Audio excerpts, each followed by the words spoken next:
नमस्कार। आज हम कक्षा 11 की पाठ्य पुस्तक आरव के गद्य खंड के रजनी नामक पाठ को पढ़ेंगे, जो कि मन्नू भंडारी जी द्वारा रचित है। तो बच्चों, रजनी एक धारावाहिक की पटकथा है, जो कि सिर्फ एक कड़ी है। इसमें एक महिला किस प्रकार से जो ट्यूशन शिक्षकों द्वारा पढ़ाई जाती है और ट्यूशन पढ़ाने के लिए ज़बरदस्ती बच्चों के साथ की जाती है, नहीं तो उनके नंबर काट दिए जाते हैं, उसके खिलाफ अपनी आवाज़ उठाती है। तो आइए बच्चों पढ़ते हैं। मध्यम वर्गीय परिवार के फ्लैट का एक कमरा। एक महिला रसोई में व्यस्त है। घंटी बजती है। बाई दरवाज़ा खुलती है और रजनी का प्रवेश होता है। रजनी बोलती है, लीला बेन कहाँ हूँ? बाजार नहीं चलना क्या? लीला, चलना तो था, पर इस समय तो अमित आ रहा होगा अपना रिजल्ट लेकर। आज उसका रिजल्ट है ना। चेहरे पर खुशी का भाव है। अब रजनी बोलती है, अरे वाह, तब तो मैं मिठाई खाकर ही जाऊंगी। अमित तो पढ़ने में इतना अच्छा है कि फर्स्ट आएगा, नहीं तो सेकंड तो कहीं गया नहीं। तुमको मिठाई भी बढ़िया खिलानी पड़ेगी, सूजी के हलवे से काम नहीं चलेगा, मैं भी बता देती हूँ। लीला, नहीं नहीं, मैं तुम्हें अच्छी मिठाई खिलाऊंगी। मैंने पहले ही मंगवा कर रखी है, केसरिया रसमलाई, अमित को बहुत पसंद है ना। रजनी कहते, देखा, मुझे अपने ही घर से केसर की सुगंध आ गई थी। बाजार का तो मैं बहाना करके चली आई, वरना तुम तो मुझे काट ही देती। लीला कहती है, कैसी बात करती हो, मैं एक बार काट भी दूं, लेकिन अमित अपने मुंह में डालने से पहले रसमलाई तुम्हारे फ्लैट में दौड़ता। मैं कोई भी चीज़ घर में बनाऊं या बाहर से लाऊं, अमित जब तक तुम्हारा भोग नहीं लगा लेता, हम लोग खा थोड़ी सकते हैं। रजनी आंटी तो हीरो है उसकी। और दोनों खिलखिलाकर हंसती हैं। अब रजनी कहती है, बहुत मेधावी बच्चा है अमित, तुम देखना आगे जाकर क्या बनता है। लीला, बस सब तुम्हारा ही आशीर्वाद है। फिर घंटी बजती है। लीला एक तरह से दौड़ते हुए दरवाज़ा खोलती है। अमित का प्रवेश। रोज की तरह भारी बस्ते की जगह एक हल्का सा थैला है। रजनी अमित को बाहों में भरने के लिए दोनों बाहें फैलाते हुए आगे बढ़ती है। कॉन्ग्रेचुलेशन अमित। बधाई देने के लिए रजनी आंटी पहले से मौजूद है, पर अमित का चेहरा उतरा हुआ है। अभी उस पर किसी का ध्यान नहीं गया। अमित आंसू भरी आंखों से थैले में से रिपोर्ट कार्ड निकाल कर माँ की ओर फेंकते हुए कहता है, लो लो, देखो क्या हुआ मेरे रिजल्ट का। मैंने कितना कहा था, मैथ्स में भी मेरी ट्यूशन लगवा दीजिए, वरना मेरा रिजल्ट बिगड़ जाएगा। बस वही हुआ। मैथ्स में ही तो पूरे नंबर आ सकते हैं, रिजल्ट बन बिगड़ सकता है। रिपोर्ट रजनी देखने लगती है। लीला उसे अपनी बाहों में भरकर कहती है, लीला, पर तू तो सारे सवाल ठीक करके आया था। यहाँ आकर पापा के सामने तूने फिर से किया था अपना सारा पेपर। सब तो ठीक था। तेरे पापा ने कहा नहीं था 4-5 नंबर भले काट ले सफाई वफाई के, पर 95 तो तेरे पक्के हैं।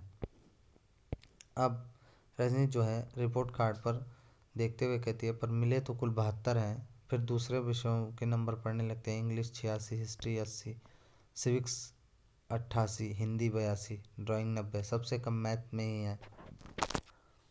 अब अमित जो है गुस्से और दुख से, कम तो होंगे ही, ट्यूशन नहीं लेने से मिलते हैं कहीं अच्छे नंबर। सर तो बार बार कहते कि ट्यूशन कर लो, वरना बाद में मत रोना। और अमित रो पड़ता है। अब क्या है, लीला अपराधी की तरह सफाई दे, तुझे तो अंग्रेजी में थोड़ी परेशानी थी, सो अंग्रेजी में करवा दी थी ट्यूशन। अब दो दो विषयों की ट्यूशन, लंबी चौड़ी फीस। बेटे, अपनी आर्थिक मजबूरी की बात वो शब्दों से नहीं चेहरे में व्यक्त करती है। पर यह तो अंधेरी हुआ कि सारा पेपर ठीक हो, फिर भी नंबर काट लो। अब जो है रजनी की बाहों में एकाएक बल पड़ जाते हैं। वह रोते हुए अमित को खींचकर अपने पास हटा लेती है और कहती है, रो मत। उसके आंसू पोंछते हुए, अमित रोएगा नहीं, समझे? मैं जो पूछती हूँ उसका जवाब देना बस। कुछ देख कर रुक कर, तुझे अच्छी तरह याद है तूने पूरा पेपर ठीक किया था। अमित स्वीकृति में सिर हिलाता है। पापा के पास दोबारा पेपर करने से पहले दोस्तों या किताबों से उन सवालों के जवाब तो नहीं देख लिए थे? अब क्या है अमित? नहीं, ज्यों के त्यों आकर कर दिए थे। हमको आते थे वो सारे सवाल। रजनी, मैथ्स के सर कौन है? अमित कहता है, मिस्टर पाठक। कितने लड़के ट्यूशन लेते हैं उनसे? अमित कहता है, 22 साल के शुरू में 8 लेते थे, फिर पहले टर्मिनल के बाद 15 हो गया, हाफ ईयरली के बाद 7 लड़कों ने और लेना शुरू किया। मुझसे भी तभी से कह रहे थे। लीला, हाफ ईयरली में तो इसके 96 नंबर आए थे। इसी ने बताया था कि क्लास में सबसे ज़्यादा है। रजनी, उसके बाद भी कहते थे ट्यूशन लो। अब अमित कहता है, हाँ, कॉपी लौटाते हुए कहा था कि तुमने किया तो अच्छा है, पर यह तो हाफ ईयरली है, बहुत आसान पेपर होता है इसका तो। अब अगर ईयरली में पूरे नंबर लेने हैं तो ट्यूशन लेना शुरू कर दो, वरना रह जाओगे। 7 लड़कों ने तो शुरू भी कर दिया, पर मैंने जब मम्मी पापा से कहा, हमेशा बस एक ही जवाब, मम्मी की नकल उतारते हुए, मैथ्स में तू तो वैसे बहुत अच्छा, क्या करेगा ट्यूशन लेकर? देख लिया, अब 6th पोजीशन आई है मेरी, जो आज तक कभी नहीं आई। और अमित फिर रोने लग जाता है। रजनी डांटते हुए, फिर आंसू नहीं? जानता नहीं, रोने वाले बच्चे रजनी आंटी को बिल्कुल पसंद नहीं। मम्मी ने बिल्कुल ठीक ही कहा और ठीक ही किया। जिस विषय में तुम वैसे ही बहुत अच्छे हो, उसमें क्यों लोगे ट्यूशन? ट्यूशन तो कमज़ोर बच्चे लेते हैं ना। अमित कहता है, आप जानती नहीं आंटी, अच्छे बुरे की बात नहीं होती। अगर सर कहें और बार बार कहें तो लेनी ही होती है, वरना नंबर कम हो ही जाते हैं। रजनी कहते, पेपर अच्छा करो तब भी नंबर कम हो जाते हैं? तो अमित कहता है, हाँ, कितना ही अच्छा करो फिर भी कम हो जाते हैं, जैसे मेरे हो गए। यानी कि अच्छा पेपर करने पर भी कम आते हैं, सिर्फ इसलिए कि ट्यूशन नहीं ली। यह तो सर की गलती है, बदमाशी है, और तू मम्मी से लड़ रहा है, सर से जाके लड़। अमित इस भाव से सिर हिलाता मानो कितनी बेकार बात कर रही हैं रजनी आंटी। लीला 2 गिलासों में शिकंजी बना कर लाती। अमित लेने के लिए हाथ नहीं बढ़ाता तो रजनी घुड़कती उसे डांटती है, चलो पियो शिकंजी, देखते नहीं चेहरा कैसे पसीना पसीना हो रहा है। अब दोनों शिकंजी पीने लग जाते। इस दौरान रजनी कुछ सोच रही थी। शिकंजी खत्म करके, कल आप 9 बजे तैयार रहिए, अमित साहब आपके स्कूल चलना है। अमित एकदम डर जाता है, कल से तो छुट्टी है, पर आप अगर स्कूल जाकर कुछ कहेंगे तो सर मुझ पर बहुत गुस्सा हो जाएंगे। वहाँ मत जाइए प्लीज़, बिल्कुल मत जाइए वहाँ। अब क्या है? हाँ रजनी, तुम करो, कुछ करोगी कहोगी तो कहीं अगले साल कहीं और ज़्यादा परेशान ना करे इसे। अब जब रहना इसी स्कूल में है तो इन लोगों से क्या झगड़ा? रजनी बात को बीच में काट कर गुस्से से, यानी वे लोग जो भी जुल्म ज्यादती करें हम लोग चुपचाप बर्दाश्त करते जाएं? सही बात कहने में डर लग रहा है तुझे, तेरी माँ को? अरे जब बच्चे ने सारा पेपर ठीक किया तो हम कॉपी देखने की मांग तो कर ही सकते हैं। पता तो लगे आखिर किस बात के नंबर काटे हैं। अमित झुंझलाकर, बता तो दिया आंटी आप। रजनी, ठीक है, तो अब बैठ कर रो, तुम माँ बेटे दोनों। दंड नाथ निकल जाते, दोनों के चेहरे पर एक असहाय स्वभाव। अब लीला कहती है, अब यह रजनी कोई मुसीबत खड़ी ना करे। यह था पहला दृश्य। अब दूसरा दृश्य आता है कि स्कूल के हेडमास्टर का कमरा है। बड़ी सी टेबल है, दीवार के सहारे रखी कांच की अलमारी में बच्चों द्वारा जीते हुए कप और शील्ड जमा करके रखे हुए हैं। दीवार पे कुछ नेताओं की तस्वीरें, जो हेडमास्टर एक प्रधानाचार्य का जो कमरा होता है उसमें। तो अब क्या है, हेडमास्टर जो है काम में व्यस्त हैं। चपरासी बड़े अदब से एक चिट ला कर रखता है। हेडमास्टर कुछ क्षणों से देखता रहता है। हेडमास्टर बोलता है, बुलाओ। रजनी प्रवेश कर नमस्कार करती है। हेडमास्टर को, बताइए, बैठिए, कहिए मैं आपके लिए क्या कर सकता हूँ? रजनी कहती, मैं 7th क्लास के अमित सक्सेना की मैथ्स की कॉपी देखना चाहती हूँ। अब हेडमास्टर के चेहरे पर ऐसा भाव जैसे वह कुछ समझा ना हो। ईयरली एग्ज़ाम की कल ही जिसका रिजल्ट निकला है। Headmaster, sorry madam, yearly exam की कॉपियाँ तो हम लोग नहीं दिखाते हैं। रजनी, मैं जानती हूँ, लेकिन बात यह है कि अमित ने मैथ्स का पूरा पेपर ठीक किया है, लेकिन उसे कुल 72 ही नंबर मिले हैं। कॉपी देखकर सिर्फ यह जानना चाहती हूँ कि अमित को अपने बारे में कुछ गलत फहमी हो गई थी क्या? एक एक शब्द, यह गलती एग्जामिनर की है। वो एक एक शब्द पर जोर दे के बोलती, यह गलती एग्जामिनर की है। हेडमास्टर बात को बड़े हल्के ढंग से लेते हुए, आप भी कमाल करती हैं, बच्चे ने कहा और आपने मान लिया। अरे हर बच्चा घर जाकर यही कहता है कि उसने पेपर बहुत अच्छा किया है और उससे बहुत अच्छे नंबर मिलेंगे। अगर हम इसी तरह कॉपियाँ दिखाने लग जाएं तो यहाँ तो पेरेंट्स की भीड़ लगी रहे सारे समय। इसलिए तो ईयरली एग्ज़ाम की कॉपियाँ ना दिखाने का नियम बनाया गया है स्कूलों में। रजनी अपने गुस्से पर काबू पाते हुए, देखिए, आप चाहें तो अमित का पूरा रिजल्ट देख सकते हैं। मैथ्स में हमेशा 100% नंबर लेता रहा है। इस साल भी उसने पूरा पेपर ठीक किया है। कॉपी देखकर ये जानना चाहती हूँ कि आखिर नंबर कटे किस बात के हैं। हेडमास्टर कहते हैं, आप बहस करके बेकार ही अपना और मेरा समय बर्बाद कर रहे हैं। मैंने कह दिया कि इन कॉपियों को दिखाने का नियम नहीं है। और मैं नियम नहीं तोड़ूंगा। रजनी कहती, यानी नियम, यानी कि आपका स्कूल बहुत नियम से चलता है। Headmaster, what do you mean? Rajni कहते, आई मीन व्हाट आई से। नियम का जरा भी ख्याल होता तो इस तरह की हरकतें नहीं होती स्कूल में। कोई बच्चा बहुत अच्छा है किसी विषय में, फिर भी उसे मजबूर किया जाता है कि वो ट्यूशन ले। यह कौन सा नियम है आपके स्कूल का? अब देखिए, यह टीचर्स और स्टूडेंट का अपना आपसी मामला है। वो पढ़ने जाते हैं और वो पढ़ाते हैं। इसमें ना स्कूल आता है, ना ही स्कूल के नियम। इस बारे में हम क्या कर सकते हैं? रजनी, कुछ नहीं कर सकते आप तो मेहरबानी करके यह कुर्सी छोड़ दीजिए, क्योंकि यहाँ कुछ कर सकने वाला आदमी चाहिए जो ट्यूशन के नाम पर चलने वाली धांधलियों को रोक सके। मासूम और बेगुनाह बच्चों को ऐसे टीचर्स के शिकंजों से बचा सके जो ट्यूशन न लेने पर बच्चों के नंबर काट लेते हैं और आपकी कॉपियाँ न दिखाने के नियम से उनके सारे गुनाह ढक लेते हैं। हेडमास्टर कहता है, चीकर, will you please get out of this room? जोर जोर से घंटी बजाने लगता है और चपरासी दौड़ दो, मेम साहब को बाहर ले जाओ। रजनी, मुझे बाहर करने की जरूरत नहीं। बाहर कीजिए उन सब टीचर्स को जिन्होंने आपकी नाक के नीचे ट्यूशन का यह घिनौना रैकेट चला रखा है व्यंग से। पर आप तो कुछ कर नहीं सकते, इसलिए अब मुझे कुछ करना होगा और मैं करूँगी, देखिएगा। और वो तमतमाती निकल जाती है। हेडमास्टर चपरासी पर ही बिगड़ पड़ता है, जाने किस किस को भेज देते हो भीतर। चपरासी, मैंने तो आपको स्लिप ला कर दी थी साहब। हेडमास्टर गुस्से में स्लिप की चिंदी चिंदी करके फेंक देता है, कुछ इस भाव से मानो रजनी की चिंदियाँ बिखेर रहा हो। अब तीसरा दृश्य, वो दृश्य समाप्त हो गया। रजनी का फ्लैट, शाम का समय, घंटी बजती है। रजनी आकर दरवाज़ा खोलती है, उसके पति का प्रवेश।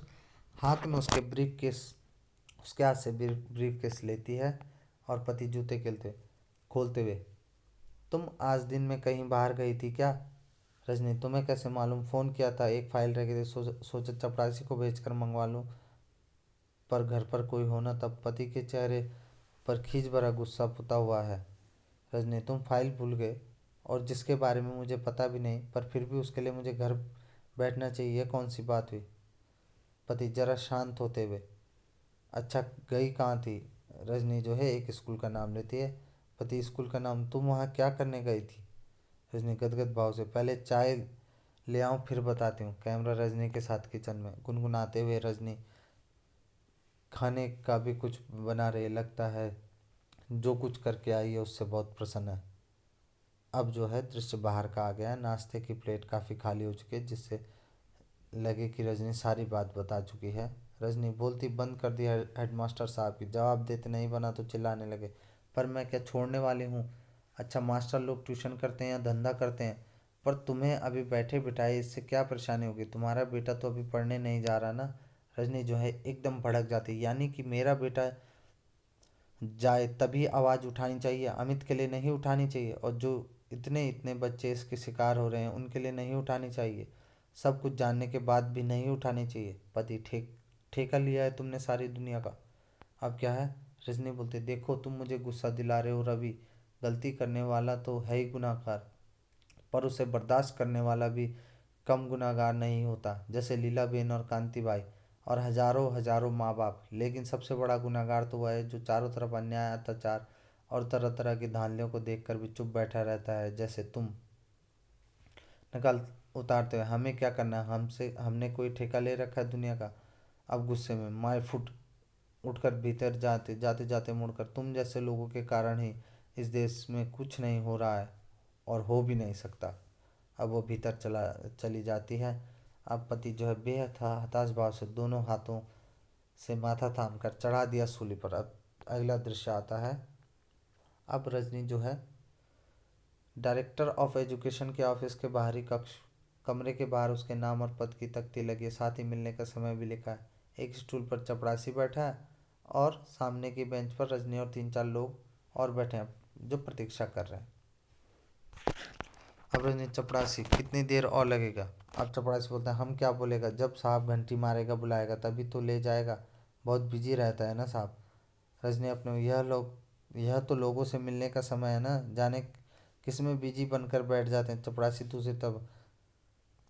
अब कैमरा जो है ऑफिस के अंदर जाता है। साहब मेज पर पेपरवेट घुमा रहा है, फिर घड़ी देखता है, फिर घुमाने लगता है। बाहर एक आदमी आता है, अपने नाम की स्लिप के नीचे 5 रुपए का नोट रख कर देता है और चपरासी का कंधा थपथपाता है। चपरासी हंसकर भीतर जाता है, लौट कर उस आदमी को तुरंत अपने साथ ले जाता है। रजनी के चेहरे पर तनाव घूर कर चपरासी को देखती है। थोड़ी देर बाद आदमी बाहर निकलता है। रजनी उठकर दनदनाती हुई भीतर जाने लगती है। चपरासी, अरे अरे अरे, किधर को जाता, अभी घंटी बजा क्या? रजनी, घंटी तो मिलने का समय खत्म होने के बाद भी नहीं बजेगी। दरवाजा धकेल कर भीतर जाती है। चपरासी, अरे कैसी औरत है, सुनतीच नहीं है। वहां बैठे 2-3 लोग हंसने लगते हैं। अब क्या है, निदेशक जो है कुर्सी पर पीठ टिक कर सिगरेट पी रहा है। रजनी को देखकर आश्चर्य में, आपको स्लिप भेजकर भीतर आना चाहिए था ना? रजनी मुस्कुराकर, स्लिप तो घंटे भर से आपकी चपरासी की जेब में पड़ी और शायद 2-4 दिन चक्कर लगवाने तक पड़ी रहेगी। निदेशक, क्या कह रही हैं आप? तो क्या यह साफ सीधी बात मुझे ही समझानी होगी? खैर आप छोड़िए इस बात को। इस समय मैं आपके पास किसी दूसरे के काम से आई हूँ। और अब निदेशक बोलता है, कहिए। रजनी थोड़ा सोचते हुए, देखिए मैं स्कूलों, विशेषकर प्राइवेट स्कूलों और बोर्ड के आपसी रिलेशन के बारे में आपसे कुछ जानकारी इकट्ठा कर रही हूँ। निदेशक, कोई रिसर्च प्रोजेक्ट है क्या? Very interesting subject. रजनी, बस कुछ ऐसा ही समझ लीजिए। अब निदेशक, कहिए आप क्या जानना चाहते हो? जिन प्राइवेट स्कूलों को आप रिकॉग्नाइज करते हैं उन्हें बोर्ड शायद 90% ग्रांट देता है। निदेशक, जी हाँ, बड़े गर्व से। बोर्ड का काम ही यह है कि शिक्षा के प्रचार प्रसार में जितना भी हो सके सहयोग करे। It's our duty madam. Rajni, जब इतनी बड़ी ऐड देते हैं तो आपका कोई कंट्रोल भी रहता होगा स्कूलों पर? तो निदेशक, ऑफ कोर्स, बोर्ड के बहुत से ऐसे नियम हैं जो स्कूलों को मानने होते हैं, स्कूल मानते हैं। सिलेबस बोर्ड बनाता है, फाइनल ईयर के एग्ज़ाम बोर्ड कंडक्ट करता है। रजनी, अब निदेशक के चेहरे पर नज़रें गड़ाकर, स्कूलों में आजकल प्राइवेट ट्यूशन का जो सिलसिला चला हुआ है, ट्यूशन क्या बच्चों को लूटने का जो धंधा चला हुआ है उसके बारे में आपका बोर्ड क्या करता है? निदेशक, इसमें धंधे की क्या बात है? जब किसी का बच्चा कमज़ोर होता है तभी उसके माँ बाप ट्यूशन लगवाते हैं। अगर लगे कि कोई टीचर लूट रहा है तो उस टीचर से ना लें ट्यूशन और किसी और के पास चले जाएं, ये कोई मजबूरी तो है नहीं। रजनी, बच्चा कमज़ोर नहीं, होशियार है, बहुत होशियार है, उसके बावजूद उसका टीचर लगातार उसे कोसता है कि वह ट्यूशन ले वरना पछताएगा। लेकिन बच्चे के माँ बाप को ज़रूरी नहीं लगता और वे नहीं लगवाते। जानते हैं क्या हुआ? मैथ्स का पूरा पेपर ठीक करने के बावजूद उसे कुल 72 नंबर मिले। जानते हैं क्यों? क्योंकि उसने टीचर के बार बार कहने पर ट्यूशन नहीं ली। अब क्या है, निदेशक कहता है, वेरी सैड। हेडमास्टर को एक्शन लेना चाहिए था ऐसे टीचर के खिलाफ। रजनी, क्या खूब कहते हैं, हेडमास्टर को एक्शन लेना चाहिए। हेडमास्टर कहते हैं मैं कुछ नहीं कर सकता, तब करेगा कौन? मैं पूछती हूँ, ट्यूशन के नाम पर चलने वाले इस घिनौने रैकेट को तोड़ने के लिए दखल अंदाजी करनी चाहिए आपको।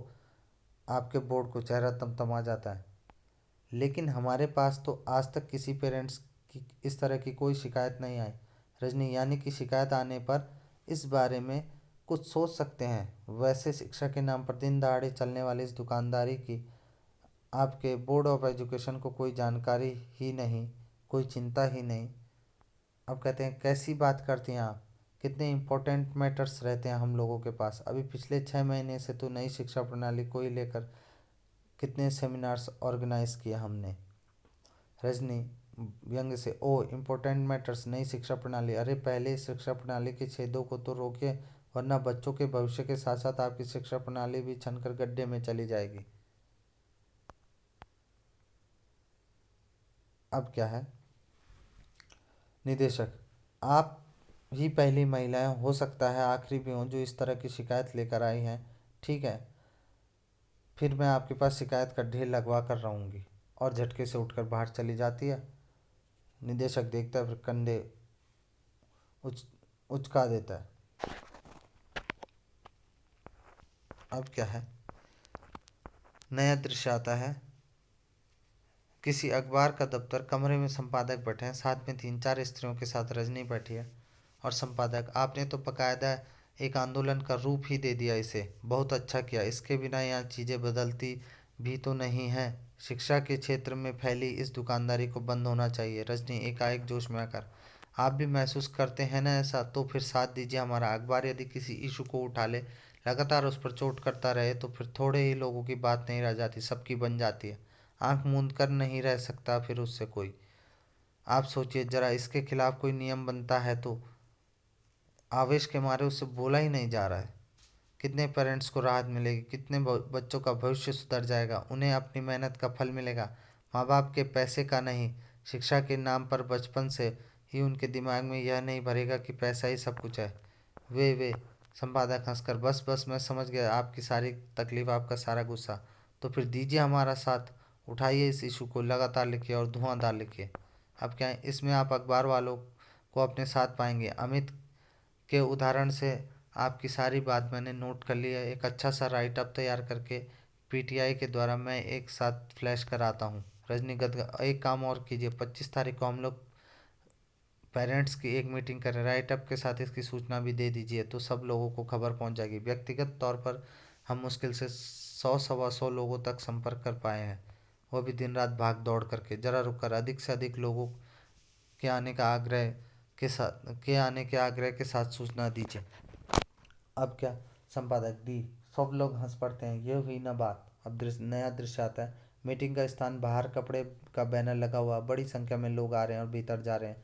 लोग खुश हैं, जोश में हैं, और विद्रोह का पूरा माहौल फैला हुआ है।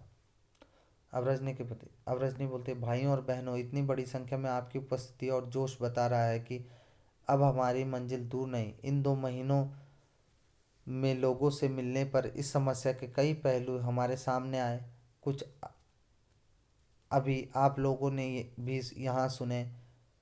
यह भी सामने आया कि बहुत से बच्चों के लिए ट्यूशन जरूरी भी है। माएँ इस लायक नहीं होती कि अपने बच्चों को पढ़ा सके, और पिता जैसे वो घर के और किसी काम में जरा भी मदद नहीं करते, बच्चों को भी नहीं पढ़ाते। और तब जो है, कमज़ोर बच्चों के लिए ट्यूशन भी ज़रूरी हो जाती है। बड़ा अच्छा लगा जब टीचर की ओर से एक प्रतिनिधि ने आकर बताया कि कई प्राइवेट स्कूल में तो इतनी कम तनख्वाह मिलती है कि ट्यूशन ना करें तो गुजारा नहीं हो पाता। कई जगह ऐसा भी है कि कम तनख्वाह देकर ज़्यादा पर दस्तखत करवाए जाते हैं। ऐसे टीचर से मेरा अनुरोध है कि वे संगठित होकर आंदोलन चलाएं और इस अन्याय का पर्दाफाश करें। अब हॉल में बैठा हुआ पति धीरे धीरे फुसफुसाता है, लो, अब एक और आंदोलन का मसाला मिल गया। कैमरा फिर रजनी पर। इसीलिए अब हम अपनी समस्या से जुड़ी बातों को नज़र में रखते हुए बोर्ड के सामने यह प्रस्ताव रखेंगे, वह ऐसा नियम बनाए कि कोई टीचर अपने ही स्कूल के छात्रों को ट्यूशन नहीं करेगा। ऐसी स्थिति में बच्चों के साथ जोर जबरदस्ती करने, उसके नंबर काटने की गंदी हरकतें अपने आप बंद हो जाएगी। साथ ही यह भी हो जाएगा कि नियम तोड़ने वाले टीचर्स के खिलाफ सख्त से सख्त कार्रवाई की जाएगी। अब आप लोग अपनी राय दीजिए। सारा हाल अप्रूव्ड अप्रूव्ड की आवाज़ों और तालियों की गड़गड़ाहट से गूंज उठता है। दृश्य समाप्त होता है। नया दृश्य, रजनी का फ्लैट, सवेरे का समय, कमरे में पति अखबार पढ़ रहा है। पहला पृष्ठ पलटते ही रजनी की तस्वीर दिखाई देती है। जल्दी जल्दी पढ़ता है, फिर एकदम चिल्लाता है, रजनी, रजनी, अरे रजनी, सुनो तो, बोर्ड ने तुम लोगों का प्रस्ताव ज्यों का त्यों स्वीकार कर लिया। अब रजनी भीतर से दौड़ती हुई आती है, अखबार छीनकर जल्दी जल्दी पढ़ती है, चेहरे पर संतोष, प्रसन्नता और गर्व का भाव। तो मान लिया कि हमारा प्रस्ताव बिल्कुल जैसा का तैसा और बन गया नियम। खुशी के मारे अखबार को ही छाती से चिपका लेती है। मैं तो कहती हूँ, अगर डटकर मुकाबला किया जाए तो कौन सा ऐसा अन्याय है जिसकी धज्जियाँ न बिखेरी जा सकती हैं। पति मुक्त भाव से, I am proud of you Rajni, really really I am very proud of you. Rajni इतराते हो, 2 महीने तक लगातार मेरी धज्जियाँ बिखेरने के बाद दोनों हंसते हैं। लीलाबेन, कांतिभाई और अमित का प्रवेश। लीलाबेन, उस दिन तुम्हारी जो रसमलाई रह गई थी वो आज खाओ। और कांतिभाई, और सबके हिस्से की तुम ही खाओ। अब अमित दौड़कर अपने हाथ से उसे रसमलाई खिलाने जाता है, पर रजनी उसे अमित के मुंह में डाल देती। सब हंसते हैं। हंसी के साथ साथ धीरे धीरे दृश्य समाप्त हो जाता है। तो बच्चों, इस पटकथा में एक महिला द्वारा ये ट्यूशन का जो बच्चों को ट्यूशन कराई जा रही थी, उन्हीं के टीचरों के द्वारा, और ज़बरदस्ती कराई जा रही थी, ज़बरदस्ती की जा रही थी, नहीं तो उनके नंबर काटे थे। इसके खिलाफ आवाज़ उठाती है और एक सशक्त आवाज़ उठाती है, जिससे कि ये जो ट्यूशन पढ़ाने टीचर्स ट्यूशन पढ़ाते हैं और ज़बरदस्ती नंबर काटते हैं, जो टीचर्स ज़बरदस्ती ट्यूशन पढ़ाते हैं, कई टीचर्स ज़बरदस्ती नहीं पढ़ाते, पर कई टीचर्स जो हैं ज़बरदस्ती ट्यूशन पढ़ाते हैं, नहीं तो नंबर काटते हैं, तो ऐसे टीचरों के खिलाफ नियम बना है। फिर सभी टीचरों के खिलाफ नियम बन गया कि कोई भी टीचर्स अपने स्कूल के बच्चों को ट्यूशन नहीं पढ़ाएंगे। इससे टीचर्स जो है अपने स्कूल के बच्चों के नंबर नहीं काट सकते। तो इस प्रकार एक महिला ने संघर्ष किया और वो उसमें विजयी हुई। धन्यवाद बच्चों।